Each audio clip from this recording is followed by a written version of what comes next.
ஆண்டவராகிய இயேசு கிறிஸ்துவின் நாமத்தில் காலை வாழ்த்துக்கள். இன்றைய மன்னா, கர்த்தர் அவர்களுடைய பிதாக்களுக்கு ஆணையிட்டபடியெல்லாம் அவர்களை சுற்றிலும் யுத்தமில்லாமல் இளைப்பாற பண்ணினார். யோசுவா 21 வசனம் 44 முன்பகுதி.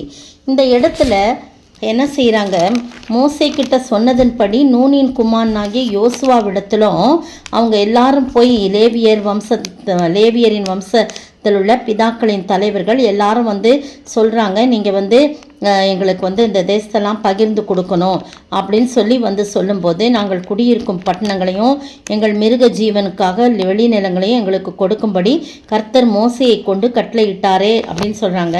கர்த்தருடைய வாக்கின்படியே இஸ்ரவேல் புத்திரர் தங்கள் சுதந்திரத்தில் லேவியருக்கும் பட்டணங்களையும் அவைகளின் வெளிநிலங்களையும் கொடுத்தார்கள். இப்படி பார்த்தீங்கன்னா ஒவ்வொரு புத்தருக்கும் சீட்டு விழுது, அவங்க அதன்படி எல்லாருக்கும் பங்கிட்டு கொடுத்துட்றாங்க.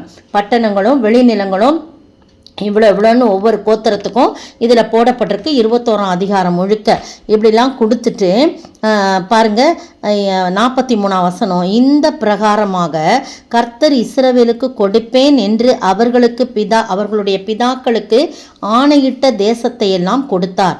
அவர்கள் அவைகளை சுதந்திரித்து கொண்டு அவைகளிலே குடியிருந்தார்கள்னு சொல்லி போடப்பட்டிருக்குது. அப்போ தான் இந்த 44ஆம் வசனம், இந்த தியான வசனம், கர்த்தர் அவர்களுடைய பிதாக்களுக்கு ஆணையிட்டபடியெல்லாம் அவர்களை சுற்றிலும் யுத்தமில்லாமல் இளைப்பாற பண்ணினார்.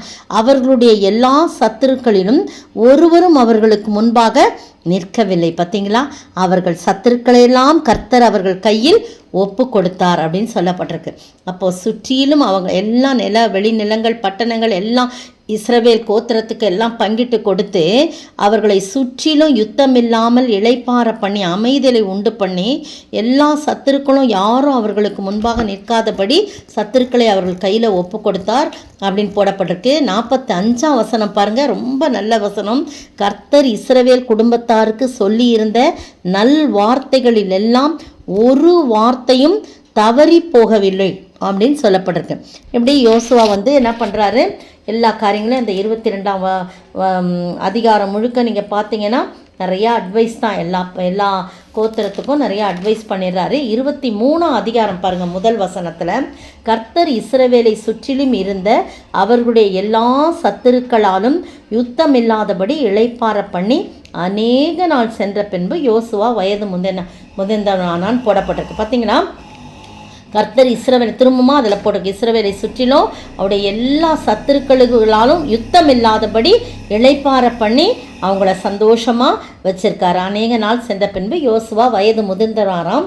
ஆனாலும் ஜனங்களெல்லாம் கூப்பிட்டு எல்லா இஸ்ரவேல் மூப்பர்கள், தலைவர்கள், நியாயாதிபதிகள், அதிபதிகள் மற்ற எல்லாரையும் அழைப்பித்து சொல்கிறார், கர்த்தர் நான் ரொம்ப வயசு முதிர்ந்தவனாயிட்டேன், நீங்கள் உங்களுக்கு எல்லாம் ஆண்டவர் கொடுத்துட்டாரு, யுத்தம் இல்லாமல் உங்களை சுற்றிலும் உங்களுக்கு பாதுகாப்பு கொடுத்துருக்காரு, நீங்கள் யாரும் என்ன பண்ணக்கூடாது, தவறான முறையில் போயிடக்கூடாது, தவறான வழியில் போயிடக்கூடாது, நீங்கள் பின்வாங்கி போய் உங்களுக்குள்ளே மீதியாக இருக்கிற இந்த ஜாதிகளை சேர்ந்து அவர்களுடைய சம்பந்தம் கலந்து நீங்கள் அவர்கள் உங்களிடத்திலும் உறவாடினால் கர்த்தர் உங்களுக்கு கொடுத்த இந்த நல்ல தேசத்திலிருந்து என்ன பண்ணக்கூடாது, நீங்கள் அந்த தவறான எந்த காரியமும் செய்யக்கூடாது. ஏன்னா அவங்கெல்லாம் துரத்தி விட்ட அவங்கெல்லாம் உங்களுக்கு கண்ணியாகவும் வலையாகவும் உங்கள் விழாக்களுக்கு சவுக்காகவும் உங்கள் கண்களுக்கு முள்ளுகளாகவும் இருப்பார் என்பதை நிச்சயமாய் அறியுங்கள் அப்படின்னு சொல்லிட்டு 14ஆம் வசனத்தில், இன்று நான் பூலோகத்தார் எல்லாரும் போகிற வழியில் போகிறேன், சாக போகிறேன்னு சொல்கிறார். உங்கள் தேவனாய் கர்த்தர் உங்களுக்காக சொன்ன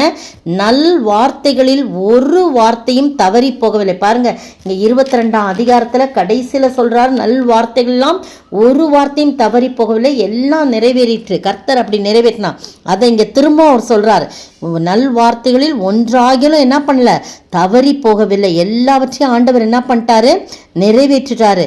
அதை நீங்கள் உங்கள் முழு ஆத்துமாவோடும் முழு இருதயத்தாலும் அறிந்திருக்கிறீர்கள். அதனால் நீங்கள் என்ன செய்யக்கூடாது, கர்த்தர் உங்களுக்கு சொன்ன நல்ல காரியமெல்லாம் உங்களிடத்துல எப்படி நிறைவேறிற்றோ அப்படியே நீங்கள் என்ன செய்யணும், உங்கள் தேவனாகி கர்த்தர் உங்களுக்கு கட்டளையிட்ட அவருடைய உடன்படிக்கையை நீங்கள் மீறி அந்நிய தேவர்களெல்லாம் சேவித்தவர்களை பணிந்து கொள்ளும் காலத்தில் உங்கள் தேவனாய் கர்த்தர் உங்களுக்கு கொடுத்த இந்த நல்ல தேசத்திலிருந்து உங்களை நிர்மூலமாக்க மட்டும் கர்த்தர் உங்கள் மேல் சகல தீமையான காரியங்களும் வரப்பண்ணுவார். அதனால் கர்த்தருடைய கோபம் உங்கள் மேல் பற்றி எரியும். உங்களுக்கு கொடுத்த இந்த நல்ல தேசத்தில் நீங்கள் சீக்கிரமாய் அழிந்து போவீங்க. அதனால் ரொம்ப ஜாக்கிரதை. அவர் எப்படி ஒரு வார்த்தையும் தவறி போகாமல் எல்லாவற்றையும் நிறைவேற்றினதை நீங்கள் பார்த்துக்கிட்டே இருந்தீங்க.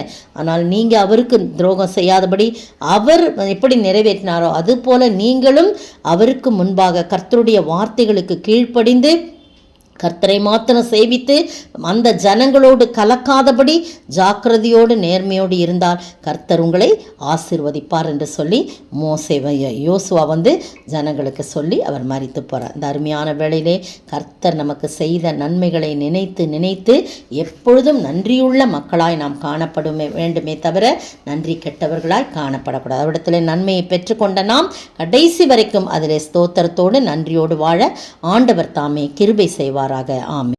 நன்றியோடு நான் துதி பாடுவேன் எந்த நேசுராஜனே, எனக்காய் நீ செய்திட்ட நன்மைக்காய் என்றும் நன்றி கூறுவேன் நான். சோத்தரிக்கிற ஆண்டவரே, துதிக்கிற ராஜா, வாழ்த்துகிற வணங்குகிறோம். நீரே பொறுப்படுத்திக் கொடுங்க. நீர் எங்களுக்கு சொன்ன வார்த்தைகளில் ஒன்றாகிலும் தவறி போகாதபடி நன்மை செய்திரே. நாங்களும் நன்றியோடு கடைசி வரைக்கும் இருக்க நீர் உதவி செய்ய வேண்டும் என்று கர்த்தரும் மீட்பெரும் ராஜாவாகிய இயேசு கிறிஸ்துவின் விலையேற பெற்ற நாமத்தில் ஜெபிக்கிறேன் பிதாவே, ஆமென். நேற்றைய பதில், அந்த ஸ்திரீ இரத்தாம்பரமும் சிவப்பான ஆடையும் தரித்து பொன்னினாலும் இரத்தனங்களினாலும் முத்துக்களினாலும் சிங்காரிக்கப்பட்டு தன் வேசித்தனமாகிய அருவருப்புகளாலும் அசுத்தத்தாலும் நிறைந்த பொற்பாத்திரத்தை தன் கையிலே பிடித்திருந்தாள். வெளிப்படுத்தின விசேஷம் 17ஆம் அதிகாரம் வசனம் 4. இன்றைய கேள்வி, அவளுடைய எதுவரை எட்டினது? அவளுடைய எதை யார் நினைவு கூர்ந்தார்? அவளுடைய எதுவரை எட்டினது? அவளுடைய எதை யார் நினைவு கூர்ந்தார்?